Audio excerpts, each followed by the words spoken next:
So I've officially been labeled a sellout.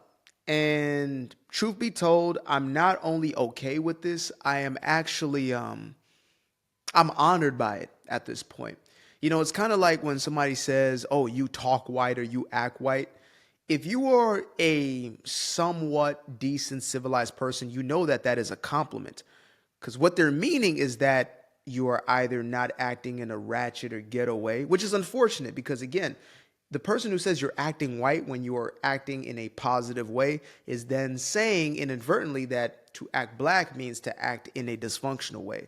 And that's the same thing when it comes to this whole sellout thing, right? It's not that I sold out of my morals, my values. As a matter of fact, I doubled down on those things. I became more of a man of integrity as I stepped into truth, as I allowed myself to be a man who is not moved by emotions or doesn't go with what is popular, but instead is willing to tell the truth in spite of the responses and the reactions of those around him, right? That's not the reason I was called a sellout. The reason I was labeled a sellout is because, well, I'm not exactly willing to give myself over to the Democratic plantation and its whacked out ideologies, that I'm actually standing on quote unquote conservative values. And that is considered to be a sellout within the quote unquote black community. And I use quotes because it's not actually that, right?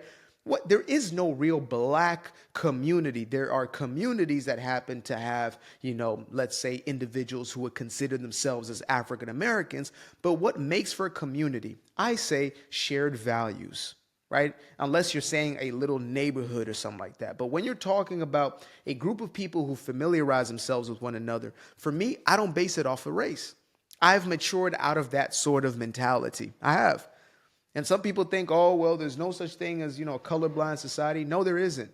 Because you don't have to be colorblind in order not to be ignorant or to be a bigot or, essentially just being an asshole. You don't need to be colorblind. You can see the differences in all of us and still know that these differences don't separate us. They don't have to separate us. Now, they can, be appreciated. They could be things that we sort of share or whatever it may be that we can value in some certain ways, right? Some people like to talk about cultural appropriation. I like to talk about cultural appreciation. What about that? Can we try that for a change? Right? I think we'll get a lot further with that one right there. You can do the braids, I can do the braids. You can do the blonde hair, I can do the blonde hair. It is what it is, right? We're going to share this thing. We're in a common experience known as life, which we as humans, share collectively. So when I am labeled as a sellout, at this point in my life, I'm realizing that what they're saying is you have stepped outside. You have sold out of your slave papers. Uh-oh. You have sold out of the agreement that you once had with those that, how do I put this in the most, how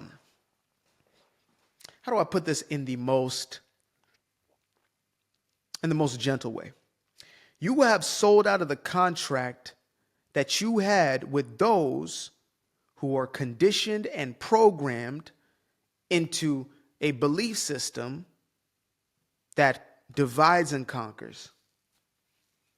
Because if you look at the Democratic plantation, or what is now known as, the far woke left or the progressive left, whatever the hell you want to put on, when you look at the mentality that it has fostered, it is about separation. It is about division. Don't ever get that twisted. If it was truly about diversity, there would be diversity in opinions. There would be diversity in thought process. There would be diversity, just happenstance in how people look.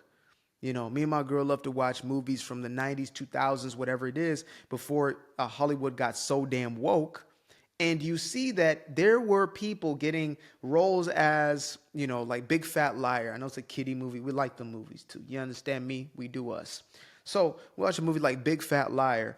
And the president of this huge Hollywood machine, this huge Hollywood company, is a black man. They did this without DEI. They did this without having to put together some special kind of program in order to put this man. They didn't have none of that.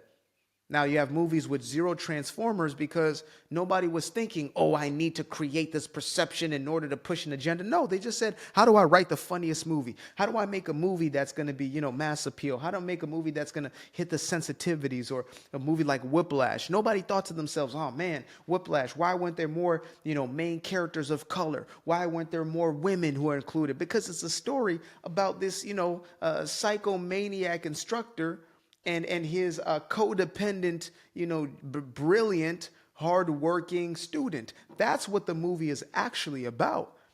We don't need anything else. We don't need any other quotas being filled in this. So if I'm a sellout because I'm not willing to subscribe to an ideology that forces this fake, this quasi diversity and fake inclusivity, right? You're only included so long as you stay in this lane. That is a division. That is divisiveness. Meanwhile, on the other side, it's like, okay, you believe what you believe. I believe what I believe. Just don't try to push what you believe onto me and we can be cool. That's an incredible ideology to live by. Imagine that. I can believe that you're going to have whatever outcome because of what you believe, right? But I'm not going to push you and press you into it. That's between you and the damn donkey that you rode in on. You still have personal agency. You have the freedom to decide any kind of ridiculous stuff that you want to believe. That's why I never say that, people should not vote for this one, or should not do this, or should not do that. I just say these are the outcomes. These are the byproducts. This is what it will end up becoming. If you believe and subscribe to these woke ideologies, it is a detrimental mentality to buy into. If you believe that you have no personal agency in your life, that you are a victim to circumstance, you will get lackluster results at best. And you will find yourself, perpetually in this Groundhog's Day sort of situation, living the same experience over and over. And it will only get worse and worse. It will degenerate. If you don't continue to take personal responsibility, if you're not intentional with your life, and you don't take account for the things that you do or do not do, forget about it. That's why I speak against this mentality more than anything else, besides some of the detrimental and harmful things that it does to those who are genuinely the most, I guess, at a disadvantage. I don't even know if I can call it disadvantage. It's just those who are most vulnerable. Children, per se. To put children on these blockers and have them consume certain types of messaging and imagery, etc., at very young ages. That is detrimental. That right there is plain wrong. And I'll fight on the basis of that all day, every day. Right? Shout out to DJ T for signing that Riley Gaines Act or order that he put into play, where the girlies get to play sports with the girlies and the boys with the boys. Simple as that. We don't need to do too much. We don't need to do that. There's a reason why it was separated, right? Because we don't need them getting hurt. We don't need them getting exposed to whatever the hell's going on over here. We don't need the little boy in there. We don't. If that offends you, then I would suggest some introspection, some meditation, and some deep, deep-seated prayer, because I don't know what's going on upstairs if you can't see the problem of this little boy being, little girlies' locker rooms, or this grown man being in these women. If you can't see the problem with that, introspection is necessary. But back to the point at hand. I have officially embraced being the sellout that they want me to be, that they want to see me as, because they can only see me as that in order to make themselves feel comfortable. It's kind of like when an artist starts to blow up, right? The people who supported them in the beginning may very likely start to see them as a sellout because now they are actually succeeding at a mainstream level. It doesn't mean that they actually sold out their integrity. It doesn't mean that they actually started to compromise the quality of their music. Some cases that does happen, but there are many cases where it doesn't. It's just people just want you for themselves. They want to own you at some level. And so you may be labeled as a sellout because you are now succeeding. When Kevin Hart was still in them little comedy clubs, he was way more beloved by a lot of these comedians who now speak down on him, calling him a whatever, a sellout of this, he's not that funny, blah, blah, blah. They were real cool with him when he was on Soul Plane, when he was on the straight to DVD movies, which is like the equivalent of like straight to streaming channels, right? No big theater releases. As soon as he became the guy, there was so much hate towards him. Tyler Perry making the plays, living in his car, like they loved Tyler Perry. Medea was hilarious. All of a sudden, now Medea was problem. She was problematic. And I was guilty for, some of that backlash as well. I've been a hater in my life before, just for the simple sake of hating. I hated on Justin Bieber back in the day, even though I never listened to his music before. It's just easy to hate on somebody who's winning. I read a quote yesterday. What did it say? It said, people love success, but they hate successful people. So the more that I've started to actually have a voice, the more that I've started to speak truth to power, and people are listening and they're receptive to it, the more I then get, oh, you're a sellout. No, you shouldn't be talking about those things. People are trying to police my language. How dare you? If I had 10 people listening, nobody would really give a damn. Those very same people are like, oh, haha, they might laugh me off or whatever. But now it's problematic.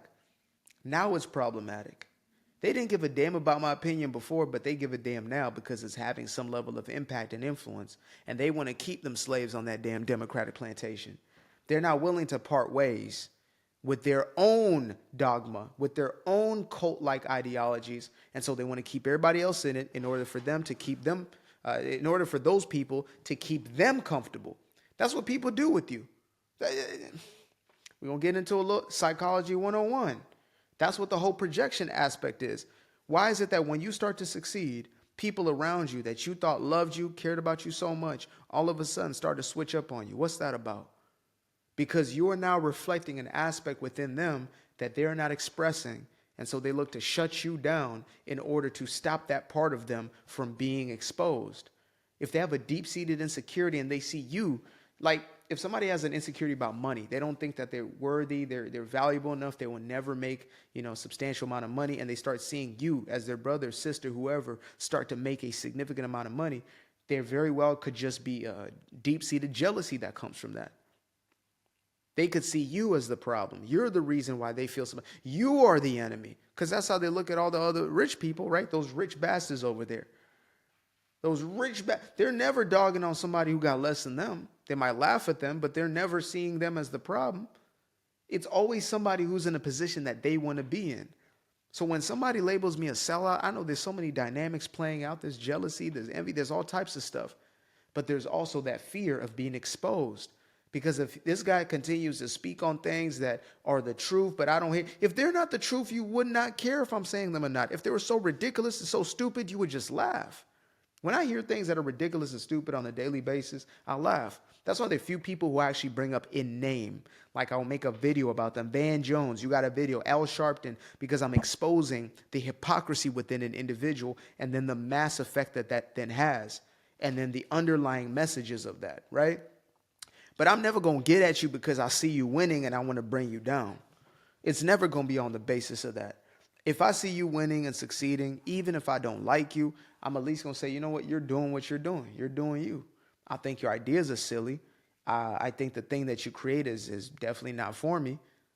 I'm not going to ask the government to shut you down or whatever it is, unless maybe you're The View. Then I may ask the government to shut The View down. But besides The View, with Whoopi Goldberg and Not So Sunny Hostile and Joyless Behar, or besides y'all, continue to do you, live freely, continue to espouse those ridiculous ideas as I will continue to do what I do.